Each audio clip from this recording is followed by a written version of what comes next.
So we're on live. Yes. I hope everybody tuned in to Fox Soul tonight. OG Stories, Dame After Dark. Five was on Dame After Dark. Carlton, Whip, Pause, 147 minutes. OG Stories.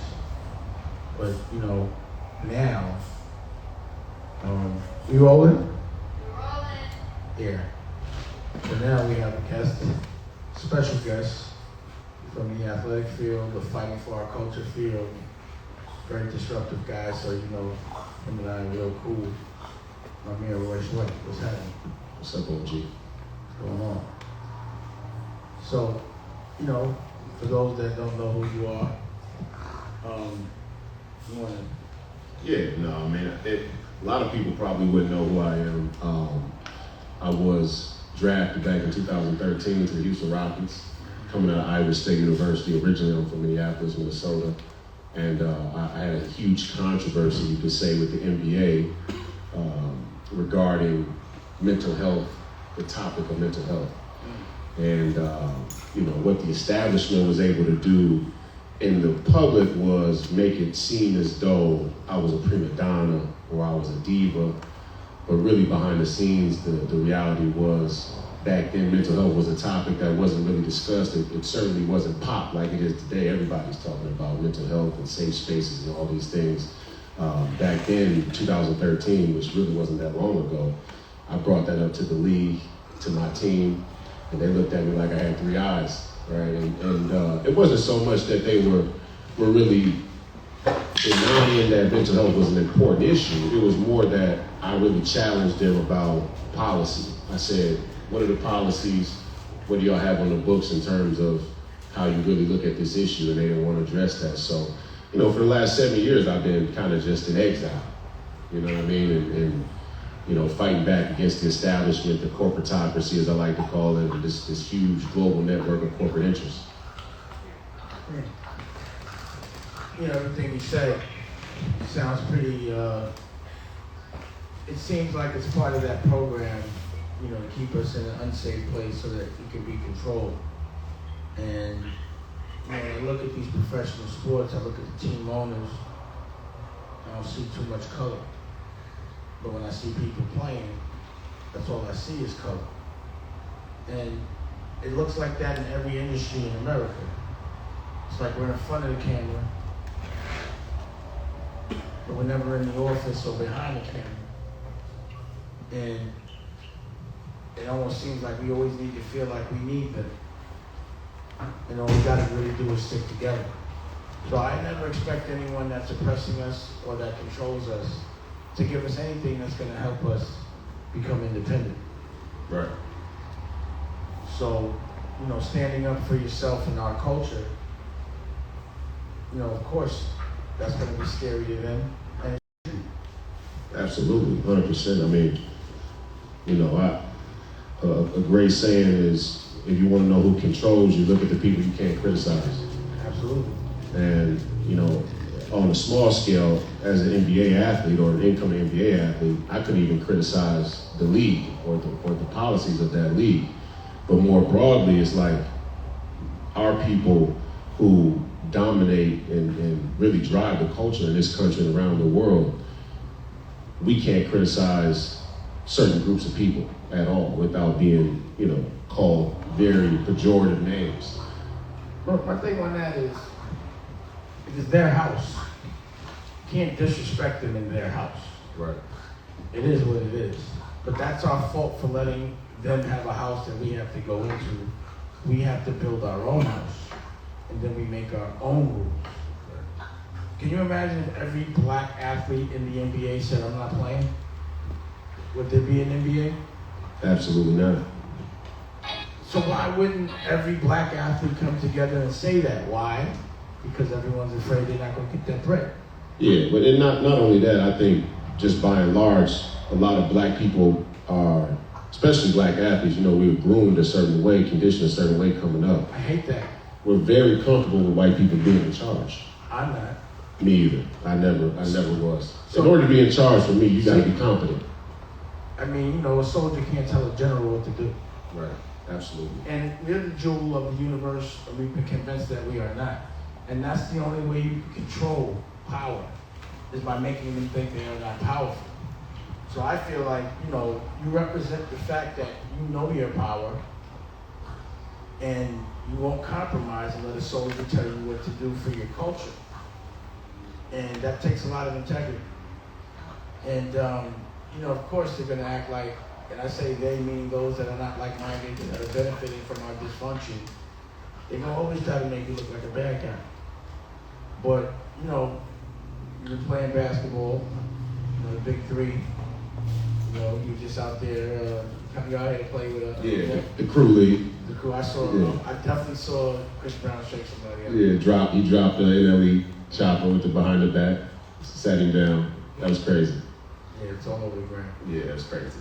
But, either way, you're active. We talk a lot about culture. You're doing other things. You're fighting now. Yeah. You want to talk about that? Yeah, man. I just had to. I'm a lifelong athlete, so I love competition first and foremost. I think a lot of these guys grow up with dreams of fame and fortune just because of the economic condition we come from. But I really love competition, in a pure sense. So. Well, you went against the whole NBA. Say it again. You went up against the whole NBA. Yeah. Well, that was by default. Well, see, me with the look. This is the thing about the NBA too. You triggered and you were right. 100%. Well, now they agree. Well, that's how it always goes. That's how it always goes. Yeah, you kick the door down, they shoot you for it, then they act like it was their idea. We have a show called Healing the Gangster. We've been at that. See, the thing about therapy is that black people don't usually get it. And because of that, the study of people is the study of a different culture. And then when black people finally get it, they're getting it in the wrong language. They're getting therapy about a different, set of circumstances for survival. We have unrecognized trauma, of course, just being born into this world the way it is. Right. And we think the normal is letting us believe we're number two and they're number one, and we have to have people that we feel are weaker than us paying us, telling us when we can speak. For me, it's like physically internalizing something. Like physically, it's like, if you have to take it and you have a diarrhea cramp, you're gonna be in pain the whole time. Right. So you have to internalize without letting out. Right. But mentally, imagine having to internalize everything you feel. And never being able to actually project to the people that deserve it. What starts to happen is you start to project at the only people that will listen, which is the people that love you, which is your brothers, 100%. your sisters. Mm-hmm. And then that's where you hurt. And that's a good program for the oppressor. But we have to realize that unless we communicate and speak our minds regardless to what it is, if we really feel a certain way, if we have to internalize that, it becomes depression and it becomes hurting the people you love. 100%. Yeah. And we have to have the confidence to know that there are options. So for me, the way to get at something I don't like is to create something that I do. And that's what I'm gonna do. I'm definitely gonna make a safe place for our culture, every culture that's like-minded, to be able to play a sport, to able to be seen, and to be able to make money. I'm gonna try my hardest, not even try it, it's gonna happen. I have a commitment to it. I hate to see our culture just be looked at as entertainment. The thing I didn't like, and I don't like about schools that provide a basketball program, is they don't provide an educational program about how to do administrative things after your season or your career is over if you don't make it. Right. It's like either you make it in basketball or whatever sport, you don't prepare yourself to fit in to the way we don't want to fit in, which made you play basketball or a sport in the first place. And most people sometimes, based on statistics, if they don't make it, because they didn't go to school, they end up going to crime. Right. Then they end up going to jail. Then they end up slaves again. In shackles in a cage, working for a slave wage, which was the plan in the first place. See, it's deep though, because when I came into the league, way before we even had a conversation about mental health or mental health policy, I was one of the few players I would assume that came to the league and said, let me sign myself to my own company and you do the contract and sign the contract. They were already mad at you for that. No, out the gate. Because you had your own brain. Right, see, and then... They were like, he's not going to be able to be told what to do, so we now have to make him look like he's out of control as opposed to us, because we cannot control you. When they can't control us, then that's when they label us out of control, because they can't control us. Absolutely. And you said something in the interview that really resonated with me as part of the reason I originally reached out. I mean, I've been watching you all my life, and I'm a fan, and you inspire me to fight back and stand up for the proper beliefs. But there was one thing that you pointed out in an interview about these middlemen. And so what I kind of took offense to personally was that... Cut out the middleman. But it's not even, yes, that for sure. But it's the insult to the intelligence. It's almost as if the middlemen act like they're bringing some grand level of expertise that we as athletes know that they're not. Right, like the NBA. They don't put up $1. They just say, you don't know this person, so let me introduce you. And even the marketing, it's like you don't have to work very hard to sell what they're selling. And it's the same thing, like, you know, and even with the music, a lot of these artists are the art and the minds and the behind the design and all of the vibes. Let's talk about that real quick. The reason why they do not teach us that in school while we're playing basketball is because then we will know how to eliminate the middleman. If you know how to do it yourself, then you don't go to a middleman. Or you pay a middleman, he throws a VIG on it. Right. They don't make us aware. If you're from the streets, you know that. Completely. Yeah. So that's the reason why when we do start our league, the league, it will come with actually having literacy on everything. Health literacy, economic literacy, NFT, you know, metaverse, multiverse, every kind of literacy that there is. Coaching literacy, owning a team literacy, scouting literacy, you know, and also being able to protect your lineage, whatever I was saying. You know what I'm saying? Literacy. Yeah, for sure. You know, you got to look at building the laws. a state. When the laws are made in America, because America's a fairly new country, people sat around and talked about how to control the world, at least the American world, not for 10 years, for 100. The people that made these laws just had slaves, or probably still did. So again, to me, they were like, yo, how do we figure out a way to legally enslave a certain culture and women? And you know how you do it? You keep them thinking in number two, keep them always desperate, keep them fighting each other, keep them educated a certain way, make them sit behind a desk 8 hours a day when the sun's out, separate them from their kids. That's right. You know, and only make them think that they can break a social class by being entertaining. That's right. You know, they don't teach you how to be an entrepreneur. They don't even teach you how to have money because they don't expect you to have it. You know, having money for the first time is not easy. Nothing for the first time is easy. Absolutely. Being a pro for the first time is not easy. So of course, what should logically happen based on history is we see how many people get in the head, period, over actually just being a celebrity. So it makes sense, as soon as you sign someone at a professional level, which I do, anyone that gets with my crew, first thing they do is talk to our resident therapist, Taj. Just so I know what problems I need to work on. Because you can't be happy or rather you can't be successful if you truly are not happy. And if you're not happy, no one around you will be happy. And I don't need that in my world. So of course, they would say, before you become a pro, here's a therapist. Here's a person to teach you how to make sure your money's all right. Here's a person to teach you what you need to do after this is over, whether you get injured or you just decide to stop. But why would they not prepare you for that, knowing that this is going to happen? I mean, it just feels like it's strategic. But I expect them to give it to us.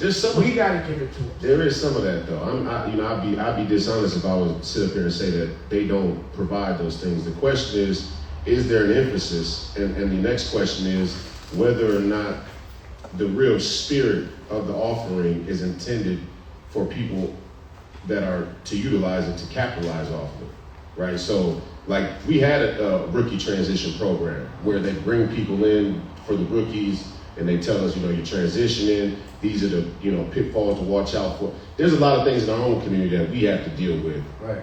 That have nothing to do. Wait, so they do that? They do that. Oh, that's dope. Yeah, they do that. So what is that? People don't listen? No, but the point is, like, for example, in our rookie transition charter, it says very fluffy things about what they expect players to do, like carry yourself in a way that would make your family, community proud, carry yourself in a way that would, reflect good on the league. But like, do they show you how to like set up a trust?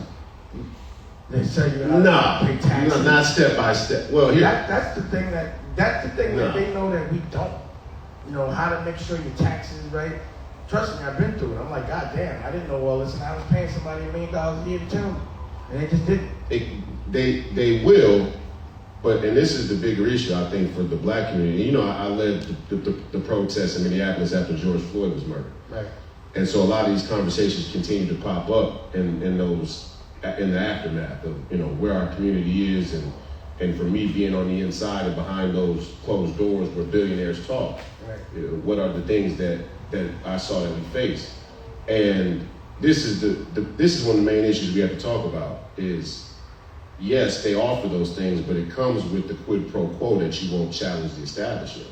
Right. Right. And the access to certain levels of doing those things, although certain people know that you can do it on your own. They teach you what to do, but they also teach you how to act. They teach you what to do. It comes with the unspoken agreement that you can never challenge us. And that's why many of the people who we would say, why wouldn't they just start their own league? Like, for instance, when the Donald Sterling thing popped off, I was already going through problems with the league about the mental health piece, but I was in direct contact with our union. So as soon as the Donald Sterling thing popped off, and that question was already being popped up because it was the ownership is predominantly white and Jewish, let's just be honest. And Donald Sterling said very specific things about Jewish elitism, which was a headline that should have made global news, but they suppressed it because there's a Jewish elite that runs much of the media and the headlines as well. That's just facts. That's what Jewish elite people say. I'm not saying it. But Donald Sterling specifically said, in Israel, the black Jews are treated like dogs. That should have been the headline. Instead, they made the headline, I don't want you to bring Magic Johnson to my games. They made it seem like it was a male-on-male thing and a jealousy thing. But really, he was talking about Jewish elitism. But the point is I went to the union and I said, why are we not having a league-wide conversation now, number one, about an independent investigation into how deep these Jewish racism views go, because there are a bunch of Jewish owners. And the premise of his conversation with his side piece was, I'm getting a lot of calls because you popped up to the game with Magic, and these are my people, and my people are, now they're questioning me. And she in response to him is like, well, I know those are your people, and that's how you were raised, but, what's the difference between black people and Jewish people? Even in, she brought up the slavery thing. She's like, don't you think the Holocaust and slavery? And he scoffed at it. He was like, are you crazy? Like, there's no comparison type of thing. And then she was like, well, do you in general think that black people are less than white people, or even the black Jews in Israel are less than white? He was like, yeah, 50% less. He said that? See, people didn't even read the transcripts. See, I'm thorough like that. And that's why they don't want me around. It's not just because I'll speak for myself, it's because I'm thorough. They have a transcript of the entire conversation between him and her that was recorded.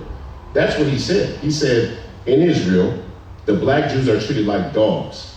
And she said, so the black Jews are worth less than the white Jews? And he said, yeah, 50% less.